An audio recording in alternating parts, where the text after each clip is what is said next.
നമസ്കാരം, എൻ്റെ പേര് വീണ. നമുക്കിന്ന് കോപ്പറേറ്റീവ് ലോയിൽ വളരെ ഇമ്പോർട്ടൻ്റ് ആയിട്ടുള്ളൊരു പോർഷനായ കോപ്പറേറ്റീവ് ഓഡിറ്റിനെ കുറിച്ച് ഡിസ്കസ് ചെയ്യാം. ഇപ്പോൾ കോപ്പറേറ്റീവ് ഓഡിറ്റ് പഠിച്ചു തുടങ്ങുമ്പോൾ നമ്മൾ സെക്ഷൻ 63 മുതലാണ് പഠിച്ചു തുടങ്ങേണ്ടത്. സെക്ഷൻ 63 DCA മുതലാണ് പഠിക്കേണ്ടത്. ഓക്കെ, അപ്പോൾ ഇന്നത്തെ ഈ ക്ലാസ്സിൽ ഇമ്പോർട്ടൻ്റ് ആയിട്ടുള്ള സെക്ഷനും സബ്സെക്ഷൻസും റൂൾസും കുറച്ച് ക്വസ്റ്റ്യൻസും പിന്നെ അതുമായിട്ട് ബന്ധപ്പെട്ട കൺഫ്യൂസിങ് ആയിട്ടുള്ള കുറച്ച് കാര്യങ്ങളൊക്കെയാണ് പഠിക്കുന്നത്. അപ്പോൾ ഡീറ്റെയിൽഡ് ആയിട്ടുള്ള ഓഡിറ്റിൻ്റെ ക്ലാസ്, ഓക്കെ, അതായത് ഓഡിറ്റ് ഫീസ് അങ്ങനെയുള്ള കുറേ ഡേയ്സ് മന്ത്സ് ഒക്കെ പറഞ്ഞിട്ട് കുറേ കാര്യങ്ങളൊക്കെ ഡീറ്റെയിൽ ആയിട്ട് പഠിക്കാനുണ്ട്. അപ്പോൾ അതിനെക്കുറിച്ചുള്ള ഡീറ്റെയിൽഡ് ആയിട്ടുള്ള ക്ലാസ് വേറൊരു വീഡിയോയിൽ നമുക്ക് ഡിസ്കസ് ചെയ്യാം. ഓക്കെ, അപ്പോൾ ഇന്ന് ഇത്രയാണ് ഇവിടെ പറയാൻ പോകുന്നത്. അപ്പോൾ സെക്ഷൻ 63 എന്താണ്, DCA കുറിച്ചാണ് പറയുന്നത്. സെക്ഷൻ 63 DCA എന്താ? DCA എന്ന് പറയുന്നത് ഡയറക്ടർ ഓഫ് കോപ്പറേറ്റീവ് ഓഡിറ്റ് ആണ്. നമുക്കറിയാം, കോപ്പറേറ്റീവ് ഡിപ്പാർട്ട്മെൻറ്റിനെ 2 വിങ് ആയിട്ടാണ് തിരിച്ചിരിക്കുന്നത്. കോപ്പറേറ്റീവ് ഡിപ്പാർട്ട്മെൻറ്റിനെ 2 വിങ് ആയിട്ടാണ് തിരിച്ചിരിക്കുന്നത്. ഒന്ന് ജനറൽ വിങ്ങും മറ്റേത് ഓഡിറ്റ് വിങ്ങും. ഇപ്പോൾ ജനറൽ വിങ് എന്ന് പറയുമ്പോൾ നമ്മൾ ജനറൽ ആയിട്ടുള്ള കോപ്പറേറ്റീവ് ഡിപ്പാർട്ട്മെൻറ്റിൻ്റെ കാര്യങ്ങളെല്ലാം തീരുമാനിക്കുന്ന ആരാണ്? ഈ ജനറൽ വിങ് ആണ്. അപ്പോൾ അതിൻ്റെ ഒരു സ്ട്രക്ചറിൽ ഏറ്റവും ടോപ്പിൽ വരുന്ന ആളാണ് ആര്? രജിസ്ട്രാർ. ഓക്കെ, ഇനി ഓഡിറ്റ് വിങ് ഉണ്ട്. ഓഡിറ്റ് വിങ്ങിനും ഇതുപോലെ ഒരുപാട് ഉദ്യോഗസ്ഥരൊക്കെ ചേർന്നാണ് ഈ ഓഡിറ്റ് വിങ് എന്ന് പറയുന്നത്. അപ്പോൾ ആ ഒരു ഓഡിറ്റ് വിങ്ങിൻ്റെ സ്ട്രക്ചറിൽ ഏറ്റവും ടോപ്പിൽ വരുന്ന ആളാണ് ആരെന്ന് പറയുന്നത്? DCA എന്ന് പറയുന്നത്. അതായത് ബാക്കിയുള്ള എല്ലാവരെയും നിയന്ത്രിക്കുന്ന ആളാണ് ആരെന്ന് പറയുന്നത്? DCA എന്ന് പറയുന്നത്. ഓക്കെ, അപ്പോൾ ഒരു ഓഡിറ്റ് വിങ്ങിൻ്റെ സ്ട്രക്ചർ എടുക്കുകയാണെങ്കിൽ ഏറ്റവും താഴെ ഉള്ളത് ഓഡിറ്റേഴ്സ്, തൊട്ട് മുകളിലായിട്ട് അസിസ്റ്റൻറ്റ് ഡയറക്ടർ, അതിന് തൊട്ട് മുകളിലായിട്ട് ഡെപ്യൂട്ടി ഡയറക്ടർ, തൊട്ട് മുകളിലായിട്ട് ജോയിൻറ്റ് ഡയറക്ടർ, അതിന് മുകളിലായിട്ട് അഡീഷണൽ ഡയറക്ടർ, ഏറ്റവും ടോപ്പിലായിട്ട് DCA director of cooperative audit. അപ്പോൾ ഇതിൽ ശ്രദ്ധിക്കേണ്ടത് എന്തെന്ന് പറഞ്ഞാൽ, ഒരു താലൂക്കിൻ്റെ ഫുൾ കൺട്രോളുള്ള ആളാണ് ഈ അസിസ്റ്റൻറ്റ് ഡയറക്ടർ എന്ന് പറയുന്നത്. ഒരു താലൂക്കിൻ്റെ ഫുൾ കൺട്രോളുള്ള ആളാണ് അസിസ്റ്റൻറ്റ് ഡയറക്ടർ. അത് കഴിഞ്ഞ് ഒരു ഡിസ്ട്രിക്റ്റിൻ്റെ ഫുൾ കൺട്രോളുള്ള ആളാണ് ജോയിൻറ്റ് ഡയറക്ടർ. പിന്നെ ഈ സ്റ്റേറ്റിൻ്റെ ഫുൾ കൺട്രോളുള്ള ആളാണ് DCA എന്ന് പറയുന്നത്. അപ്പോൾ ഇത് അങ്ങോട്ടും ഇങ്ങോട്ടും തിരിഞ്ഞുകൊണ്ട് ശ്രദ്ധിച്ചാൽ മതി. ഓക്കെ, അപ്പോൾ ഇത് DCA ഓഡിറ്റ് വിങ്ങിൻ്റെ ഹൈറാർക്കിയാണ് പറഞ്ഞത്. ഇതുപോലെ ജനറൽ വിങ്ങിന് ഒരു ഹൈറാർക്കി ഉണ്ട്. അപ്പോൾ ശ്രദ്ധിക്കേണ്ടതെന്ന് പറഞ്ഞാൽ, ഓഡിറ്റ് വിങ്ങിൻ്റെ ഹൈറാർക്കി പറയുമ്പോൾ നമ്മളെല്ലാം ഡയറക്ടർ ചേർത്താണ് പറയുന്നത്. അതേസമയം ജനറൽ വിങ്ങിനാണെങ്കിൽ എല്ലാം രജിസ്ട്രാർ ചേർത്താണ് പറയുന്നത്. ഇതേ സ്ട്രക്ചർ തന്നെ രജിസ്ട്രാർ ചേർത്തങ്ങ് പറഞ്ഞാൽ മതി. അതായത് ജനറൽ വിങ്ങിൻ്റെ ഏറ്റവും താഴെ കോപ്പറേറ്റീവ് ഇൻസ്പെക്ടേഴ്സ് ഉണ്ട്, തൊട്ട് മുകളിൽ ഒരു താലൂക്കിൻ്റെ ഫുൾ കൺട്രോളുള്ള അസിസ്റ്റൻറ്റ് രജിസ്ട്രാർ ഉണ്ട്, അതിന് മുകളിൽ ഡെപ്യൂട്ടി രജിസ്ട്രാർ ഉണ്ട്, അതിന് മുകളിൽ ഡിസ്ട്രിക്റ്റിൻ്റെ ഫുൾ കൺട്രോളുള്ള ജോയിൻറ്റ് രജിസ്ട്രാർ ഉണ്ട്, അതിന് മുകളിലായിട്ട് അഡീഷണൽ രജിസ്ട്രാർ ഉണ്ട്, ഏറ്റവും മുകളിലായിട്ട് ആരുണ്ട്? രജിസ്ട്രാർ, ഒരു സ്റ്റേറ്റിൻ്റെ ഫുൾ കൺട്രോളുള്ള രജിസ്ട്രാർ ഉണ്ട്. അപ്പോൾ ഇതാണ് DCA director of cooperative audit എന്ന് പറയുന്ന സെക്ഷൻ 63 ആണ്. ഇനി ഇതിൽ കുറച്ച് ഇമ്പോർട്ടൻ്റ് ആയിട്ടുള്ള സബ്സെക്ഷൻ ഉണ്ട്. അതിൽ 3 സബ്സെക്ഷൻസാണ് ഇമ്പോർട്ടൻ്റ് ആയിട്ടുള്ളത്. അപ്പോൾ അത് ഏതൊക്കെയെന്ന് നോക്കാം. സെക്ഷൻ 63 സബ്സെക്ഷൻ 1, അതിൽ പറയുന്നത് DCA is appointed by government. ഒരു കൺഫ്യൂഷനായിട്ട് തോന്നാം. DCA അപ്പോയിൻ്റ് ചെയ്യുന്ന ആരാണെന്ന് ചോദിച്ചാൽ നമുക്ക് രജിസ്ട്രാർ ആണോ എന്നൊരു ഡൗട്ടൊക്കെ വരാം. പക്ഷേ രജിസ്ട്രാർ അല്ല. രജിസ്ട്രാർ എന്ന് പറഞ്ഞാൽ ആരാണ്? ജനറൽ വിങ്ങിൻ്റെ ഹെഡാണ്. അതുപോലെ ഒരു വിങ്ങാണ് ആര്? ഈ ഓഡിറ്റ് വിങ് എന്ന് പറയുന്നത്. ആ ഓഡിറ്റ് വിങ്ങിൻ്റെ ഹെഡാണ് ആര്? DCA. അപ്പോൾ ആ DCAനെ ഒരിക്കലും അപ്പോയിൻ്റ് ചെയ്യാനുള്ള ഒരു റൈറ്റ് ആർക്കില്ല? രജിസ്ട്രാറിനില്ല. അപ്പോൾ DCA അപ്പോയിൻ്റ് ചെയ്യുന്ന ആരാണ്? ഗവൺമെൻറ്റാണ്. ഓർക്കുക, ഗവൺമെൻറ്റാണ് DCA അപ്പോയിൻ്റ് ചെയ്യുന്നത്, രജിസ്ട്രാറിനെയും അപ്പോയിൻ്റ് ചെയ്യുന്നത്. ഓക്കെ, അപ്പോൾ അതാണ് സെക്ഷൻ 63 സബ്സെക്ഷൻ 1. അടുത്ത സെക്ഷൻ 63 സബ്സെക്ഷൻ 2 ആണ്. Qualification of A DCA. ഒരു DCA ആയിട്ടിരിക്കുന്ന ആളിൻ്റെ ക്വാളിഫിക്കേഷനൊക്കെ നിർണ്ണയിക്കുന്നത് സെക്ഷൻ 63 സബ്സെക്ഷൻ 2 വെച്ചിട്ടാണ്. ഓക്കെ, അടുത്ത സെക്ഷൻ 63 സബ്സെക്ഷൻ 3. അപ്പോൾ സബ്സെക്ഷൻ 3 പറയുന്നത് delegation of powers of DCA കുറിച്ചാണ്. അതായത് DCAയുടെ പവർ ഡെലിഗേറ്റ് ചെയ്യാന്ന് പറഞ്ഞാൽ ഡിവൈഡ് ചെയ്ത് കൊടുക്കുക.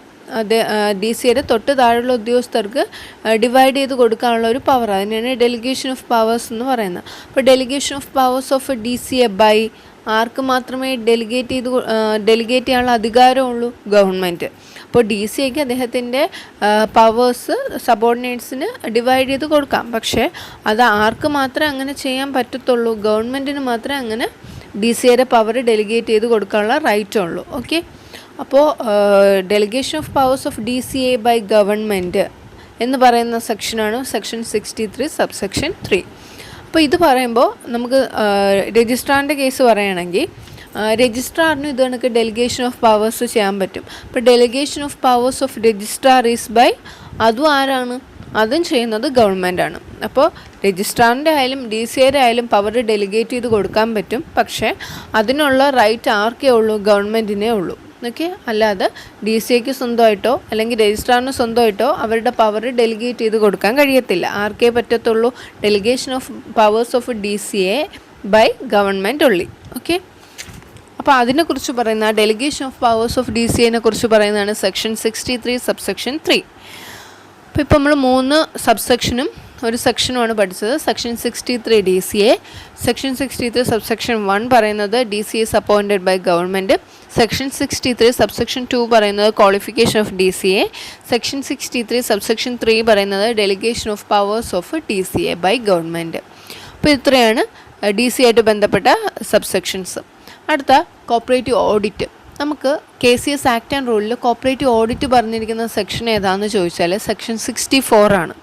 ഓക്കെ, സെക്ഷൻ 64 ആണ് കോപ്പറേറ്റീവ് ഓഡിറ്റിനെ കുറിച്ച് പറഞ്ഞിരിക്കുന്ന സെക്ഷൻ. അപ്പോൾ ചിലർക്കെങ്കിലും കൺഫ്യൂഷൻ വരാറുണ്ട്.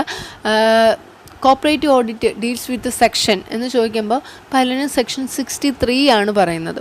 അപ്പോൾ സെക്ഷൻ 63 എന്ന് പറയുന്നത് എന്താണ്? DCAനെ കുറിച്ചേ പറയുന്നുള്ളൂ. ഡയറക്ടർ ഓഫ് കോപ്പറേറ്റീവ് ഓഡിറ്റിനെ കുറിച്ചാണ് പറയുന്നത്.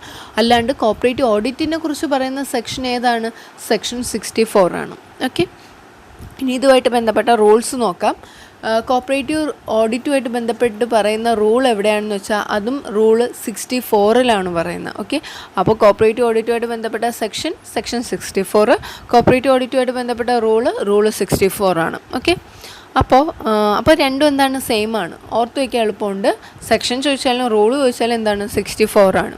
ഓർക്കുക, 63 അല്ല 64 ആണ്. ഇനി റൂൾ 64A പറയുന്നത് ക്വാളിഫിക്കേഷൻ ഓഫ് ഓഡിറ്റേഴ്സ്. ഓഡിറ്റേഴ്സിൻ്റെ ക്വാളിഫിക്കേഷൻ പറയുന്നതാണ് റൂൾ 64A. അപ്പോൾ ഇത് നമ്മൾ ക്വാളിഫിക്കേഷൻ ഓഫ് ഓഡിറ്റേഴ്സ് എന്ന് പറഞ്ഞു. തൊട്ട് മുമ്പ് നമ്മൾ ക്വാളിഫിക്കേഷൻ ഓഫ് DCA പറഞ്ഞിരുന്നു. അത് സെക്ഷൻ 63 സബ്സെക്ഷൻ 2 പറഞ്ഞത്.